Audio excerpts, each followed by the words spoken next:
Hi hello movie lovers, this shoot and show. ఇప్పుడైతే కదా మనమైతే మిత్రమండలి సినిమా అయితే చూడడం జరిగింది. ప్రేక్షకులతో ఇప్పుడే బయట వెళ్ళడం జరిగింది. సినిమా రివ్యూని మా షూట్ అండ్ షో ఛానల్ ద్వారా అందిస్తున్నాము, చూడండి.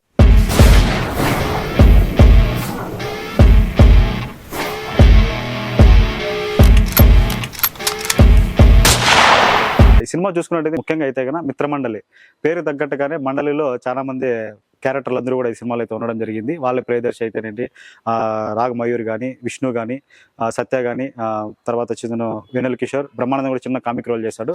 సినిమా అయితే అవుట్ అండ్ ఆఫ్ కామెడీ ఎంటర్టైన్గా నడుస్తుంది. కాకపోతే కొన్ని సీన్లు అయితే ఇంబ్యాలెన్స్డ్ అనమాట, మిస్ అయ్యాయి. స్టోరీ పరంగా చూసుకున్నట్టయితే కన్నా హీరోయిన్ నాన్న వాళ్ళ క్యారెక్టర్ చేసినటువంటి గణేష్ గారు అయితే కన్నా సింపుల్గా చెప్పుకోవాలంటే ఆయన కులపిచ్చి అనమాట. అంటే ఒక హాస్పిటల్ సీన్లో కూడా బ్లడ్ అవసరమైతే కూడా వేరే బ్లడ్ అవసరం లేదు, మన క్యాస్ట్ బ్లడ్ అవ్వాలని అంత కులపిచ్చుండే వ్యక్తి అనమాట. హీరోయిన్ అది తెలిసి హీరోయిన్ పారిపోతూ ఉంటుంది అనమాట. ఆ హీరోయిన్ పారిపోతున్న సమయంలో నలుగురి మీద అనుమానం వస్తుంది అనమాట. ఆ నలుగురే మన కామెడీ రోల్ చేసినటువంటి ప్రియదర్శి కానీ, విష్ణు కానీ, సత్య కానీ, ప్రసాద్ బెహ్రా గారి వీళ్ళ నలుగురు క్యారెక్టర్తో జర్నీ అవుతుంటుంది సినిమా. ఇలా రొటీన్ కామెడీనే, కాకపోతే ఏమంటే స్టోరీ లైన్ అనేది డైరెక్టర్ విజయేంద్రన్ కొంచెం బాగా డెవలప్ చేసుకొని రాసుకుంటే బాగుంటుందని అనిపిస్తుంది. సినిమా మొత్తానికి అయితే కన్నా పర్లేదు, బాగానే కామెడీ లాగారు. సాంగ్స్ అయితే పెద్దగా చెప్పుకునేంత విధంగా అయితే సాంగ్స్ లేవు, ఓకే సోసో అన్నట్టుగా సాంగ్స్ అయితే వెళ్ళాయి. ప్రియదర్శి ఓ సాంగ్ అయితే పెట్టారనమాట హీరోయిన్కి, అది కొద్దిగా బెటర్ అనిపించింది. మిగతా అంతా కూడా డల్లే. ఇది కూడా బన్నీ వాసు లాంటి పెద్ద ప్రొడక్షన్లో రిలీజ్ అయ్యే సినిమా మంచి హిట్ అవుతుంది. ఇప్పుడైతే కొంతమంది డైరెక్టర్లు కూడా చూస్తున్నారు, మన నాగవంశి కానీ, ఇట్లా బన్నీ వాసు కానీ, కొంతమంది దిల్ రాజు కానీ, ఏదో కొత్త సినిమాలు అంటే చిన్న డైరెక్టర్లని చిన్న సినిమాలు ఎంకరేజ్ చేసే పాయింట్ ఆఫ్ లో దీన్ని కూడా వాళ్ళ బ్యానర్లో రిలీజ్ చేశారనిపిస్తుంది. కాకపోతే సినిమా అయితే అంత వర్త్ లేదు. సినిమా అయితే చూడొచ్చు, కాకపోతే పెద్ద ఎక్స్పెక్టేషన్స్ లేకుండా వస్తే నార్మల్ కంటిన్యూ సినిమా అన్నట్టయితే కన్నా ఇదైతే సరిపోతుంది, ఓకే.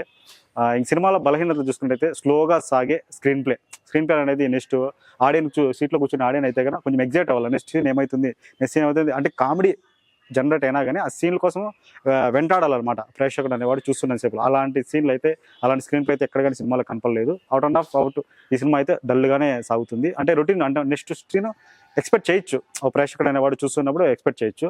కొన్ని పంచులు అయితే సోసాగా వచ్చి వెళ్ళిపోతాయి. ఆ పంచు చాలా మందికి అయితే కూడా అర్థం అవ్వవు, ఆ రొటీన్ పంచు. కొన్ని పంచులు ఉన్నాయి, ట్రైలర్లో కూడా ప్రమోషన్స్లో కూడా మన వాళ్ళు చెప్పారనమాట. అనా ఇప్పుడే మన కారు కొట్టేశాడు అంటే వాడు దూరం వెళ్ళినట్లు 2 కిలోమీటర్లు వెళ్ళింటాడు. ఎందుకంటే మన రోడ్డు పరిస్థితుల గురించి టీఆర్ఎస్ గవర్నమెంట్ వేసుకున్నట్టు బాగా తెలుస్తుంది. రోడ్లు మరీ దారుణంగా ఉన్నాయన్నట్టు కానీ, ఇంకా కొలిపించే సీన్లు కూడా సోషల్ ఇప్పుడు సమాజంలో ఉన్నట్టుగానే చూపించారు. కాబట్టి కామెడీ ధోరణిలో చెప్పినారు కాబట్టి ఇప్పుడు పెద్ద సీరియస్ తీసుకోడు. ఇదే ఒక సీరియస్ సినిమా, నారా రోహిత్ ప్రతినిధి కానీ ఇలాంటి సినిమాల్లో కానీ చెప్పుకుంటే ఇలాంటి డైలాగ్స్ కానీ కొంచెం సీరియస్గా ప్రభుత్వాలే కాదు ప్రజలు కూడా ఆలోచించేవాళ్ళు. ఇట్లా కామెడీ సీన్లో ఇట్లా పెట్టడం అనేది ఏదో గవర్నమెంట్కి సెటారికల్ వేసినట్టు తెలుస్తుంది. ఓకే, సినిమా అయితే కన్నా విజయేంద్రన్ అయితే కొంచెం బాగానే తీసాడని చెప్పవచ్చు. కాకపోతే స్టోరీ లైన్ కొంచెం రాసుకోవడం బెటర్గా ఉంటే ఈ సినిమా మరింత హిట్ అయ్యేది. నటన పరంగా చూసుకున్నట్టయితే కన్నా సినిమా అయితే పర్ఫార్మెన్స్ ప్రతి ఒక్కరుగా వాళ్ళ రేంజ్కి తగ్గట్టుగానే న్యాయం చేశారు. ఇంకా టెక్నికల్ అంశాలు అయితే కన్నా భారీ బ్యానర్లో రిలీజ్ అయినా కూడా సినిమా ప్రొడక్షన్ వాల్యూ ఎక్కడ తగ్గలేదు. ఆ రేంజ్లోనే ప్రొడక్షన్ వాల్యూ అయితే బాగానే ఉంది. సినిమా ఎక్కడ తగ్గిందని చూసుకున్నట్టయితే కన్నా ముఖ్యంగా స్క్రీన్ పే రాసుకోవడంలో డైరెక్టర్ వెనుకబడ్డ ఉన్నాడు అనే విషయం అయితే నీట్గా మనకు అర్థమవుతుంది. సోషల్ మీడియా ఇన్ఫ్లుయెన్సర్గా వచ్చినటువంటి నిహారిక ఈ సినిమాలో ముఖ్యంగా నలుగురుని హీరోయిన్ చుట్టూ తిప్పుకున్న కామెడీ అయితే కన్నా సినిమాలు వర్కౌట్ అయినా కూడా ప్రేక్షకులు దాన్ని వర్కౌట్ చేయలేకపోయారనమాట. ఎందుకంటే రొటీన్ కామెడీ అనమాట, ఆ పంచులు కానీ రెగ్యులర్గా ఉన్నాయి. ఇప్పుడు ఇంటర్వ్యూస్లో నిహారిక రెగ్యులర్గా ఒక ఇంగ్లీష్ స్లాంగ్ మాట్లాడుతూ ఉంటుంది. ఆ స్లాంగ్ అనేది సినిమాలో పూర్తిగా వాడారు, కానీ అంత కనెక్టింగ్గా అనిపించలేదు. అది ఏదో 30 సెకండ్స్ రీల్స్ బిట్లకైతే పరిమితం అయిపోతాయి అట్లా కామెడీ. అలాంటి స్లాంగ్ కానీ ఇట్లా సినిమాలు అయితే వర్కౌట్ అవ్వవు, అది కొంచెం మైనస్ పాయింట్ అని చెప్పుకోవచ్చు. డైరెక్టర్ అయితే కన్నా విజయేంద్రన్ స్టోరీ కొంచెం బెటర్మెంట్కి రాసుకుంటే బాగుండేది.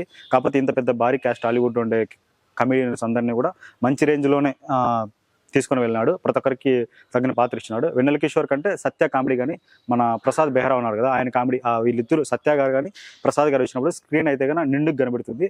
2 గంటల 18 నిమిషాల సినిమాలలో 18 నిమిషాలు మాత్రం నవ్వుకోవచ్చు, మిగతా 2 అవర్స్ అయితే సోగా స్టోరీ సాగుతా పోతుంటుంది తప్పితే ఎక్కడికైనా ఎండు కట్టింగ్ అనేది ఉండదు. చూద్దాం, ఇంకా దగ్గరలో రేపు 2 సినిమాలు ఉన్నాయి, ఎల్లుండి కూడా ఇంకో సినిమా ఉంది. మీకు తెలుసా జొన్నలగడ్డ సిద్ధు గారి సినిమా కానీ, తర్వాత వచ్చిన డ్యూడ్ తమిళ్ ప్రదీప్ రంగనాథన్ గారి సినిమా అయితే రాబోవడం జరుగుతుంది. ఆ తర్వాత 18 అయితే మన కేఆర్ ర్యాంప్ రాయచోటి కుర్రోడు రచ్చ లేపడానికి అయితే థియేటర్కి రాబోతున్నాడు. చూద్దాం ఈ సినిమాలో మిగతా సినిమాలు ఎలా ఉంటాయని షూట్ అండ్ షో ద్వారా అందిస్తాము. ఇలాంటి మరిన్ని రివ్యూస్ అండ్ ఒపీనియన్స్ కోసం అయితే please subscribe to shoot and show.